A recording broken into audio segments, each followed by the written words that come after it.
열왕기상 18장 20절 말씀부터 24절까지의 말씀입니다.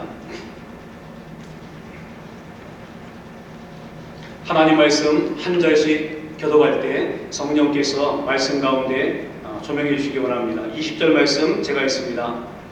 아합이 이에 이스라엘의 모든 자손에게로 사람을 보내 선지자들을 갈멜산으로 모으니라. 엘리야가 모든 사람에게 가까이 가까이되 너희가 그때까지 둘 사이에서 너무 거듭하느냐. 여호와가 만일 하나님이면 그를 따르고 바알이 만일 하나님이면 그를 따를지라 하니 백성이 말 한마디도 대답하지 아니하는지라. 엘리야가 백성에게 이르되 여호와의 선지자는 나만 홀로 남았으나 바알의 선지자는 450명이로다.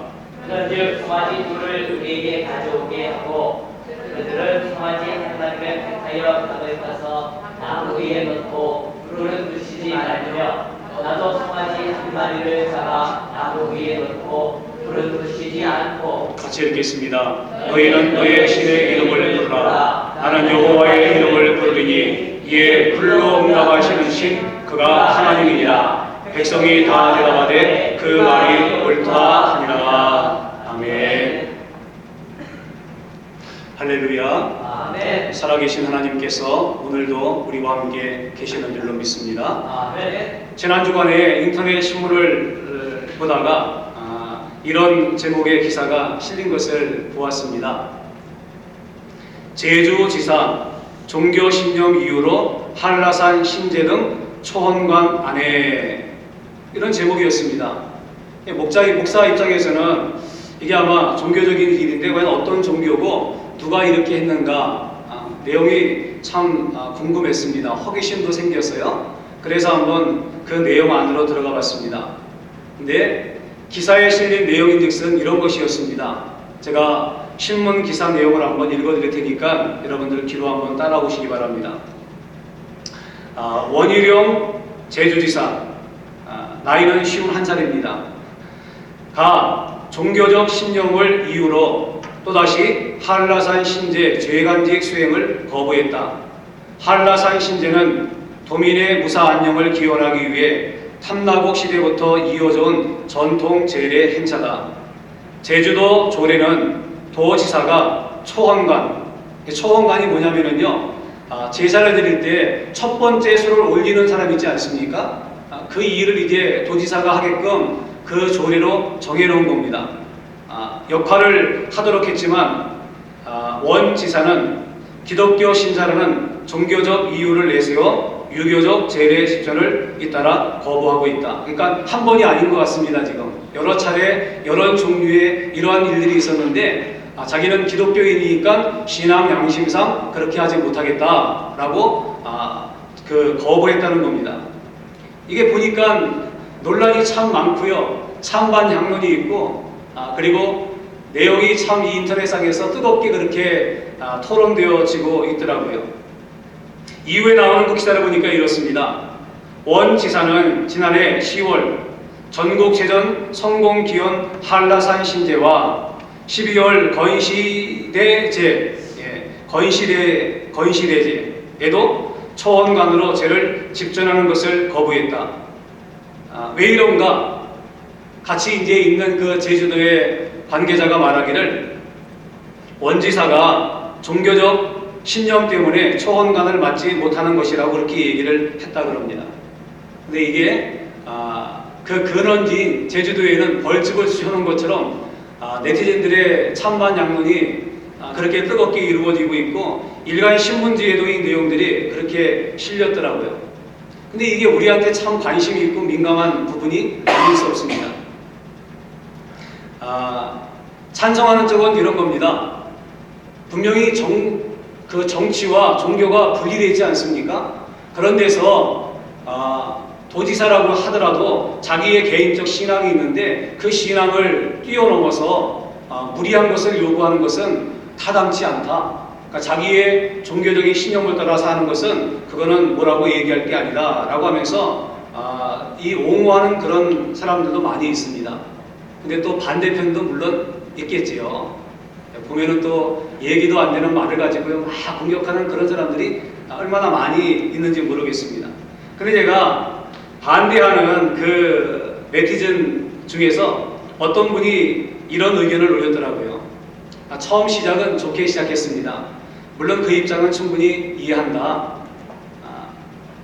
그러면서 이 행동에 대해서 좀 옹호하는 쪽으로 얘기를 해주더라고요. 근데 뒤에 나오는 게 이제 그렇습니다. 다만 아쉬운 점이 있습니다. 그의 직책은 제주도 지사입니다. 제주도를 대표하는 인물입니다. 이번 전통 제례는 제주도의 정체성을 나타내는 행사였습니다. 대표라면 이해와 관용으로 그 정도는 기꺼이 할 수 있다고 생각합니다. 종교인 중에서 가장 위험한 것이 근본주의자, 즉 종교 교리의 말씀은 융통적 이해 없이 고지굿대로 받아들이는 사람들입니다. 요즘같이 글로벌한 시대에서 타 종교를 이해하지 못하는 종교인은 사실상 근본주의자에 가까운 것이죠. 그랬습니다. 여러분 어떻게 생각하십니까? 더 나아가서 여러분이 만약에 그 입장이라고 한다면 여러분 과연 어떤 결정을 내릴까요? 저도 생각을 해봤습니다. 내가 만약 도지사라면은 나는 어떤 결정을 했을까? 이 목사를 떠나서 내가 신앙인이면서 도지사였을 때를 얘기를 해주는 거죠. 여러분 과연 어떤 결정이 옳은 걸까요? 여러분의 표정 보니까 아유 뭐 별 걱정 안 해. 꿈 같은 얘기하면서 그러신 분들이 있는 것 같아요. 근데 사실 저도 할 생각은 없습니다. 뭐 그러니까 저하고는 관계는 없지만은 신앙의 문제가 그 안에 공통분모로 있기 때문에 고민을 참 많이 하고 생각도 참 많이 했습니다.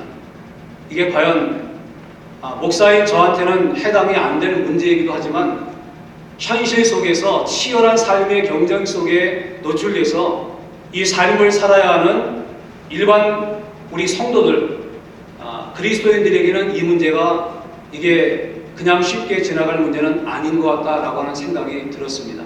여러분 마찬가지입니다. 예를 들면 이런 겁니다. 여러분이 어렵게 취업 전쟁날을 치르는 가운데서 직장을 어렵사리 구했습니다. 정말 힘들게 구했어요. 근데 딱하니 합격하고 들어가 보니까 그쪽에서 내가는 조건은 뭐냐면은 우리는 주일날 당신이 맡은 포지션은 주일날 일을 해야 된다. 그럴 때 여러분 어떻게 하겠습니까? 아니면은 뭐 다른 일이 있어가지고 주일날 여러분 그 일을 가야 돼요. 그럴 때 어떻게 하겠습니까? 이게 남의 일의 문제가 아니라 우리의 삶의 현장 가운데 펼쳐지고 있는 바로 우리의 당면한 문제일 수 있다라고 하는 거죠. 우리가 믿음 생활하다 보면은요, 하나님께서 우리 가운데 요구하시는 것들이 여러 가지가 있습니다. 근데 하나님이 특별히 우리 가운데 관심을 두시며 중점적으로 그렇게 요구하시는 부분이 한 가지가 있습니다. 그것은 바로 신앙의 순결성입니다. 여러분 부부관계 속에서 제일로 중요한 게 뭡니까? 순결 아니겠습니까? 남편은 아내에 대한 순결이고요. 아내는 남편에 대한 순결입니다. 이 순결이 무너지고 훼손되어지는 순간 가정은 그냥 몰락해버리는 거죠.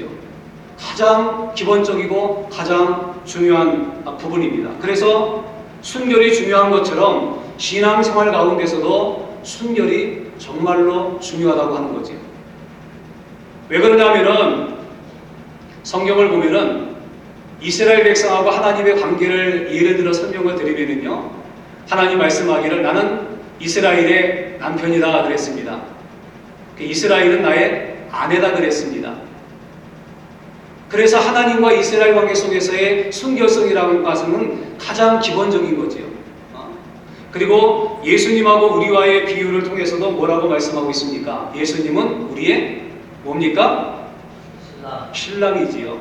그럼 우리는 당연히 뭐가 되는 겁니까? 신부가 되는 거죠. 신랑 되신 주님과 신부가 되는 우리 그리스도인들 관계 속에서 제일로 중요한 게 또 뭐겠습니까? 순결이라고 하는 거죠.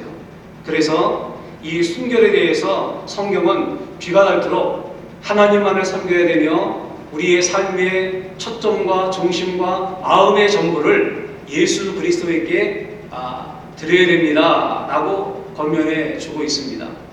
특별히 십계명에 나와 있지만요, 출애굽기 20장 3절 말씀 보니까 너는 나 여호와에는 나 외에는 다른 신들을 내게 두지 말라 그랬습니다.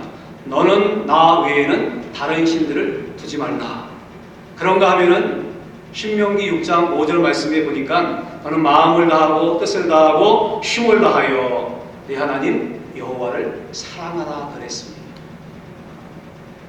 이것이 이스라엘과 하나님과의 관계입니다.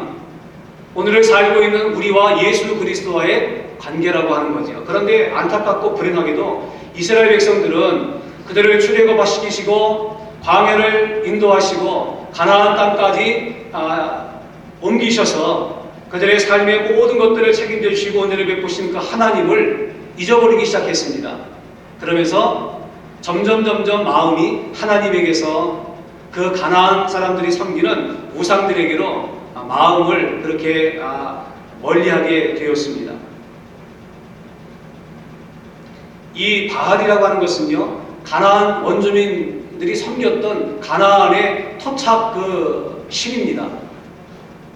우리가 이 바알에 대한 이야기들은 참 많이 듣지 않습니까? 근데 이스라엘 백성들은요, 바알 신이 하늘에서 비를 내려주고 그리고 농사가 잘 되게 풍년을 가져다주는 농업의 신, 풍요의 신으로 믿었습니다. 이거는 가나안 사람들이 이렇게 믿고 있었던 것입니다.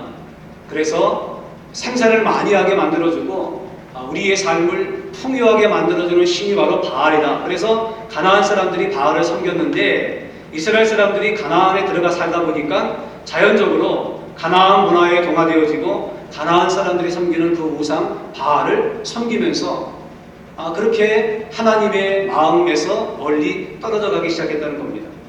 그래서 하나님께서 참다 그들에게 경고도 하고요, 그들에게 또 주의도 주고 선지자들을 통해서 돌아오는 회개의 말씀도 그렇게 했음에도 불구하고 그들이 말을 듣지 않으니까 하나님이 하늘을 닫아버렸습니다.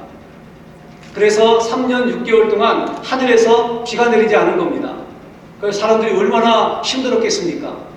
농사가 제대로 됐겠습니까? 아니면 제대로 먹을 수 있는 그 물이 생기겠습니까? 아는 것처럼 팔레스타인은요, 물이 귀한 자가 아닙니까? 하나님이 그냥 물줄기를 막아버리신 겁니다. 그러니까 사람들은 정말로 힘들고 그리고 도탄에 빠지고 사람들이 어찌할 바를 몰랐습니다.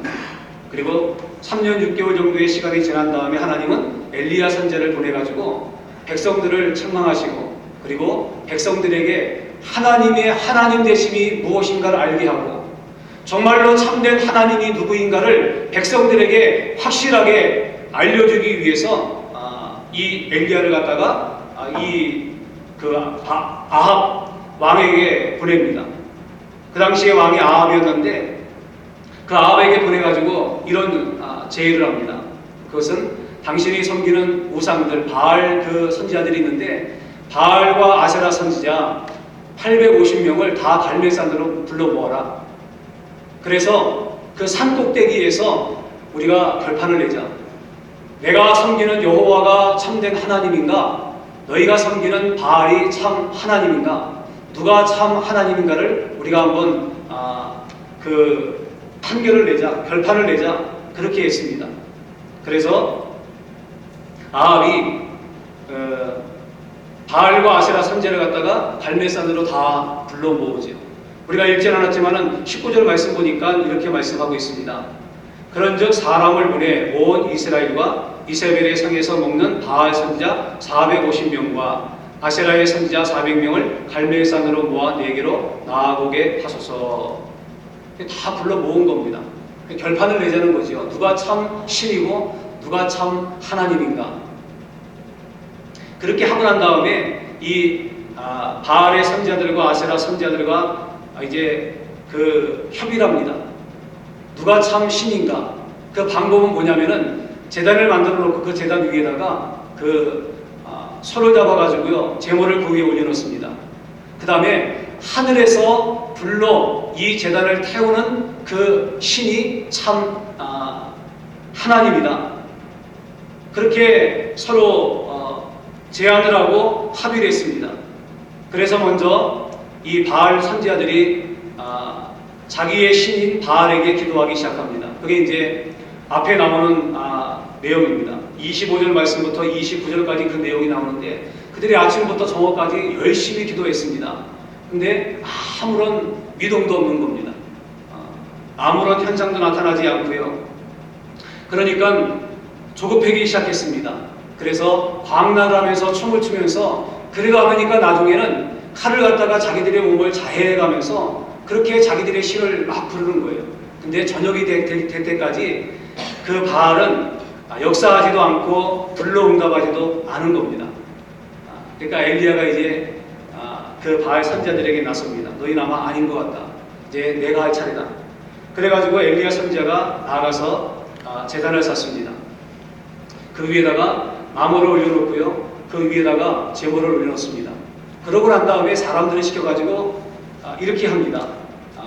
33절 말씀 보니까 또 나무를 버리고 송아지에 각을 떠서 나무 위에 놓고 이르되 통 4대 물을 채워다가 번제물과 나무 위에 부으라 하고, 통 4개에다가 물을 가득 채워가지고 그 번제물과 나무에다가 부으라고 말합니다.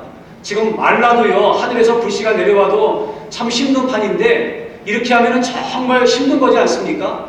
근데 이것을 몇 번이나 하냐면은 34절 말씀 보니까 또 이르되 다시 그리하라 하여 다시 그리하니 또 이르되 3번째로 그리하여 하라요 3번째로 그리하니, 한 번, 2번도 아니고 3번이나 물을 갖다 그렇게 엄청 부은 겁니다.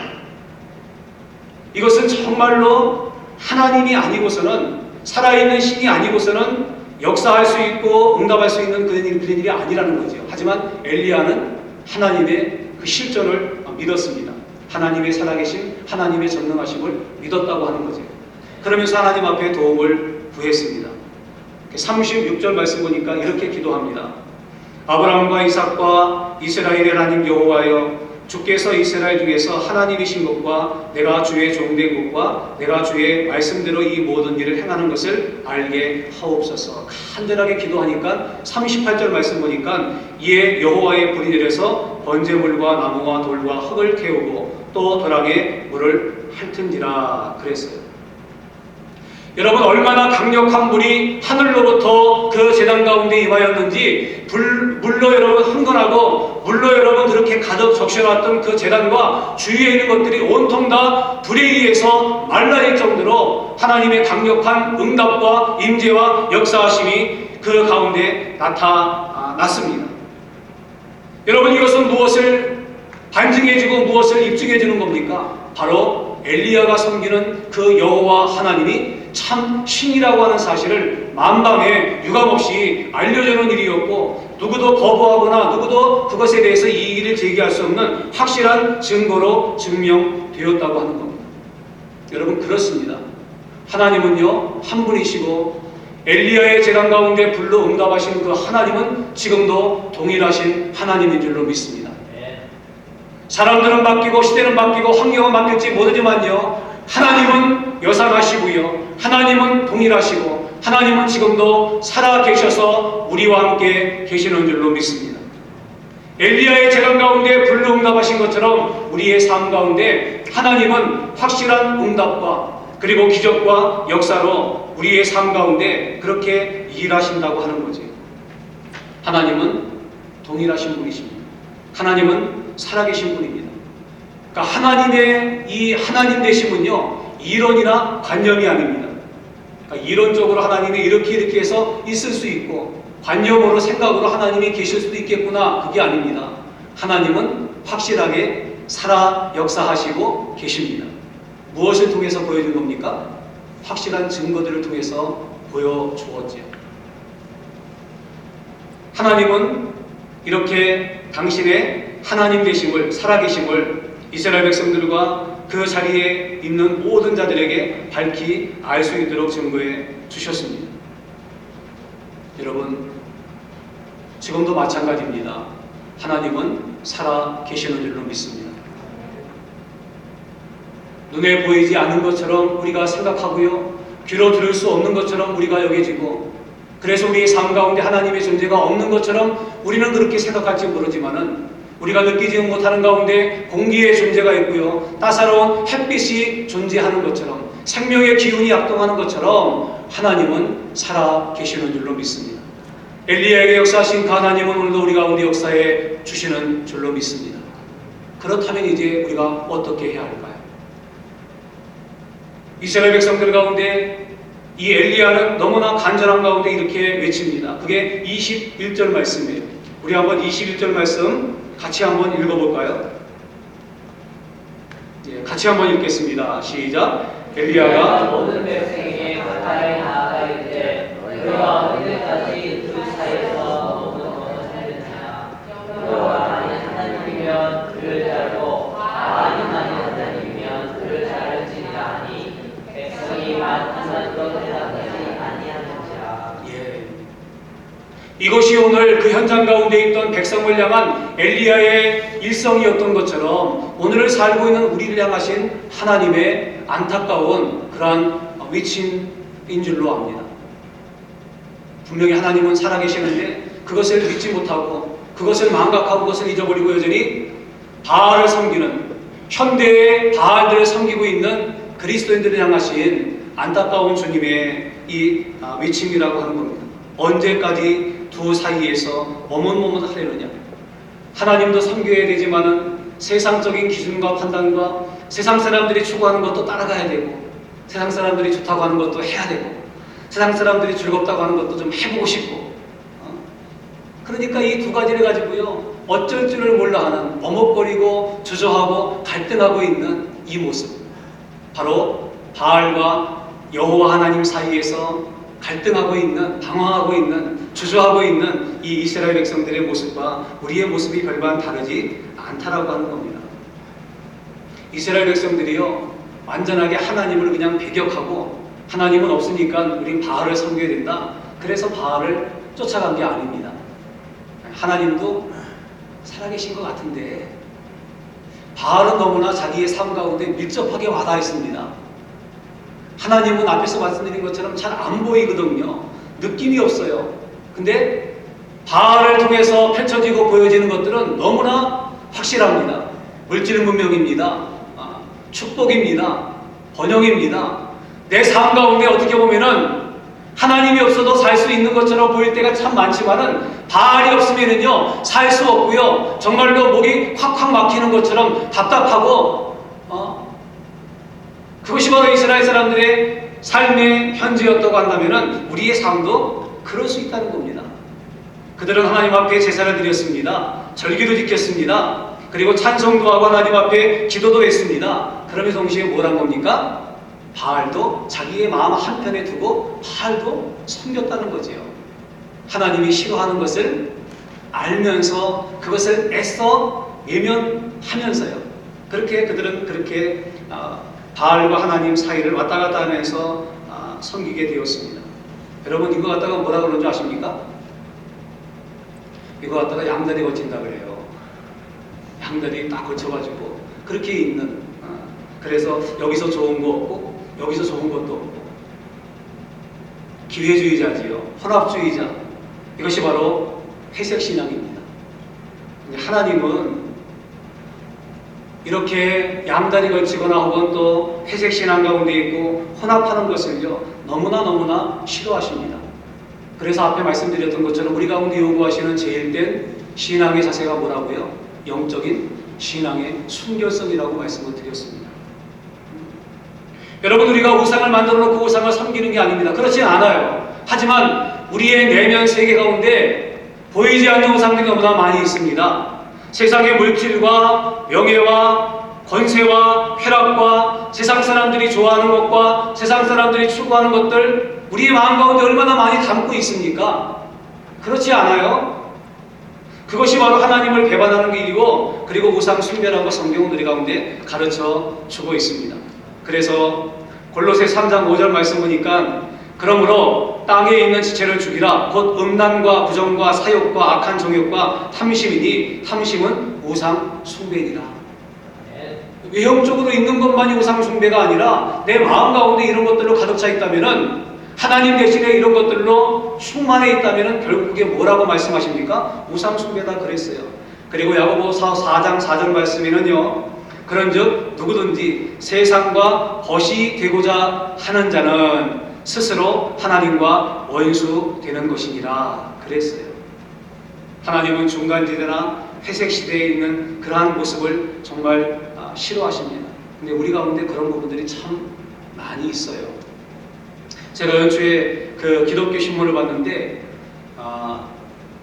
현장은 LA고요. 근데 그 점치는 사람 있지 않습니까? 점 보는 사람들, 그 얘기가 나왔더라고요. LA에서 점치는 그런 사람인데, 이 사람이 이제 그 기자가 와서 이제 취재를 한 겁니다. 근데 다른 때에도 물론 사람들이 오지만 언제가 제일 바쁘냐?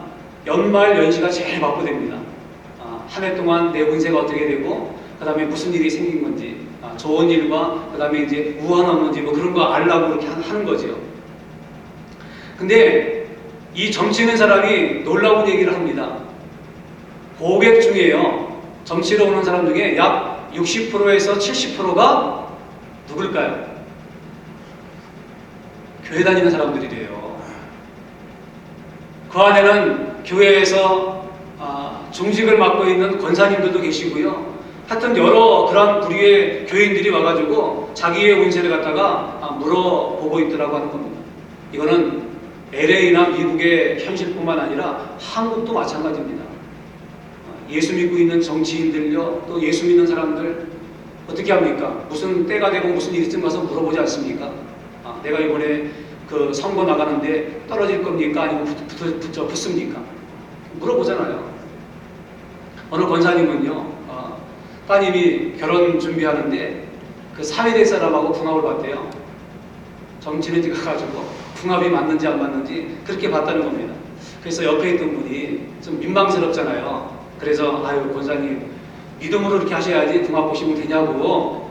그러니까 권사님 말씀이 일품입니다. 그래도 볼 건 봐야지.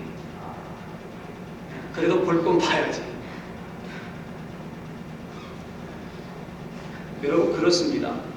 또 우리가 섬기는 것 중에 우리의 마음 가운데 있는 우상은 뭡니까? 돈을 사랑함도 우리의 우상 아니겠습니까? 하나님보다도 돈을 더 소중히 여기고 돈의 가치를 따라가는 삶의 모습도 결국 그런 겁니다. 그래서요, 요한일서 2장 15절로 16절 말씀에는 이렇게 우리에게 경계해주고 있습니다. 이 세상이나 세상에 있는 것들을 사랑하지 마십시오.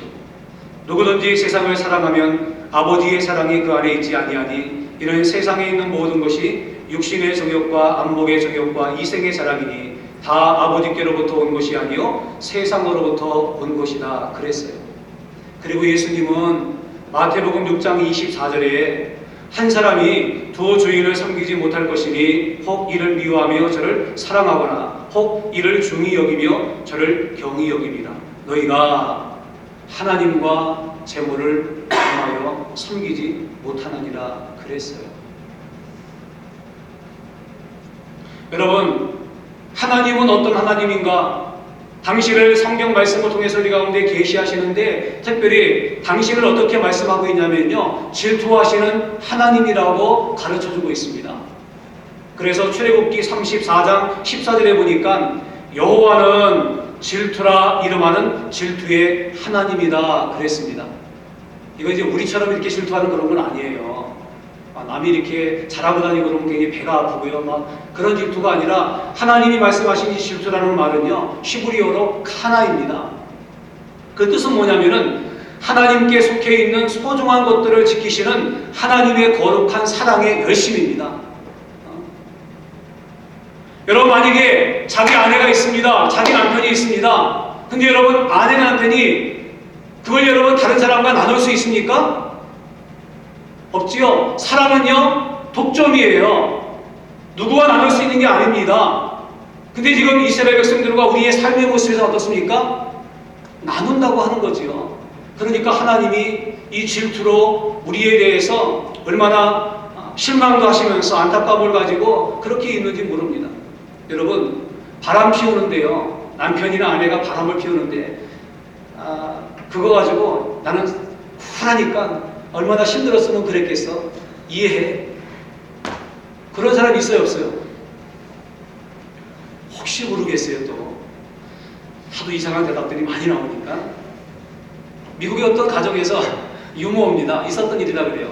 남자가 이제 편안하게 소파에 앉아가지고 TV를 보고 있는데 갑자기 아내가 와고 프라이팬으로 자기 머리를 꽉 빼고들이에요. 잠시 정신이 나가가지고 깬 다음에 그냥 화를 내면서 왜 그러냐고. 그러니까 이 아내가 조그만 쪽지를 갖고 왔는데 이 여자 이름이 누구냐고.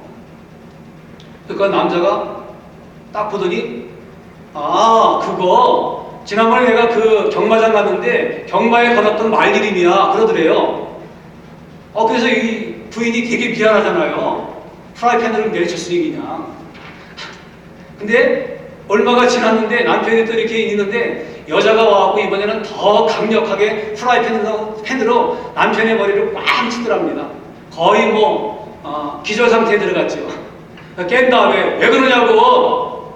그러니까 아내가 뭐라고 얘기했는지 아십니까? 그 말이 전화를 했다고.